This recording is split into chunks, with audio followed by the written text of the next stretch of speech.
लापता बूढ़ी मां को खोजने में दर दर भटक रहे हैं नंद और उनके बेटे। प्रयागराज रेलवे स्टेशन की घटना है। बलमदीना मिंज 75 वर्ष उत्तम नगर नई दिल्ली की रहने वाली हैं, जो दिनांक 21 जनवरी 2025 को अपने बेटे एलेक्स मिंज 28 वर्ष और नंद सुनीता लकड़ा 45 वर्ष के साथ रांची से झारखंड स्वर्ण जयंती एक्सप्रेस से नई दिल्ली के लिए रवाना हुई। प्रयागराज जंक्शन ट्रेन पहुंची तो बलमदीना मिंज ट्रेन में खड़ी हुई दिखाई दी। समय लगभग 4:30 बजे सुबह। नंद और बेटा दोनों नींद में थे। ट्रेन चलने के बाद जब इन दोनों ने देखा तो वह दिखाई नहीं दी। फिर इन लोगों ने ढूंढना शुरू किया, कुछ पता नहीं चला तो इन लोगों ने ट्रेन की चैन पुलिंग कर ट्रेन को रोकना चाहा, लेकिन जीआरपी और टीटी ने इन लोगों को धमकाना शुरू कर दिया और जुर्माने की बात करने लगे। उनकी किसी भी फरियाद को सुना नहीं गया। कानपुर पहुंचने पर ये ट्रेन से उतरकर प्राइवेट वाहन द्वारा प्रयागराज वापस आए और जीआरपी को लिखित प्रार्थना पत्र दिया और जीआरपी ने एलेक्स और सुनीता को सीसी कैमरे की फुटेज दिखाई। उसमें बलमदीना मिंज एक सीढ़ी के पास खड़ी हुई दिखाई दी। उसके बाद उनका कुछ पता नहीं लग पाया। एलेक्स और सुनीता दर दर भटक रहे हैं।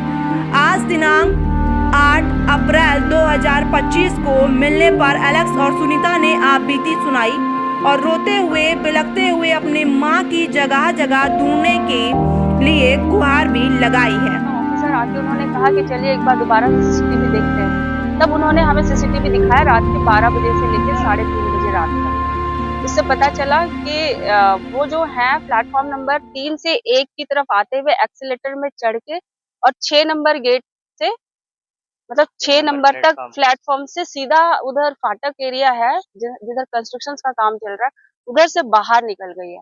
वहां पर एक पुलिस वाले भैया मतलब सर भी मिले हैं उनको, और उन्होंने ही वो वापस प्लेटफॉर्म की तरफ मुड़ रही थी तो उन्होंने कहा कि नहीं नहीं आप इधर से मत जाइए माता जी, आप उधर से ही चले जाइए 6 नंबर गेट की तरफ, जो कि सीधा या तो प्लेटफॉर्म के अंदर आ सकते थे या फिर वहां से सिविल लाइन की तरफ बाहर जा सकते हैं। तो वो उस तरह से मतलब बाहर निकल गई और बाहर निकलने के बाद जो मेन बाहर चौराहा जो मतलब उस टाइम पे तो वो गेट बना हुआ था 6 नंबर गेट, वहां पर भी पुलिस वाले भैया ने बताया हमें कि वो एक माता जी थी जिनको हमने ही कहा कि माता जी साइड हो जाइए।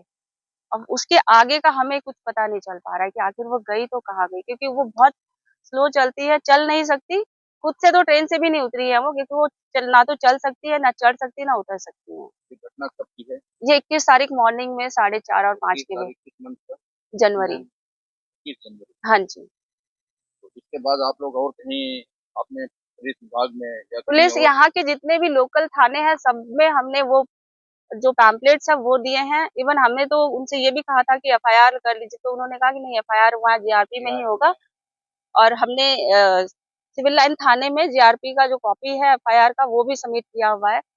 कॉपी आप पास है? हाँ, वो कॉपी अभी दिखा तो वो है हमारे पास। और अभी हम अब दोबारा जब यहाँ पे आए हैं, दोबारा हम जीआरपी में गए तो वहां से सिर्फ हमें यही इन्फॉर्मेशन मिल रहा है कि नहीं नहीं अभी तो कोई इन्फॉर्मेशन नहीं आया है, जैसे भी आएगा तो हम आपको बता देंगे। इसके अलावा तो कुछ बता ही नहीं रहे। हम तो इवन उनसे ये भी कह रहे हैं कि आप हमें आश्रम बताइए, या जो भी कोई कुंभ में जो बचे हुए हैं 100% तो सभी लोगों को सभी लोग नहीं मिले होंगे, जो लोग रह गए वो लोग कहाँ हैं आखिर, उनको कहाँ शिफ्ट किया गया वो बता दें। कैमरा में आपको दिखाया गया उसका कोई फुटेज आप लोगों के पास? नहीं, उन्होंने देने से मना कर दिया था कि फुटेज हम लोग देते नहीं है। हमने रिकॉर्डिंग और रिकॉर्डिंग किया नहीं था हमने अपने से। मेरा नाम सुनीता लाकड़ा है और हम लोग दिल्ली से हैं। दिल्ली में उत्तम नगर मोहन गार्डन में रहते हैं।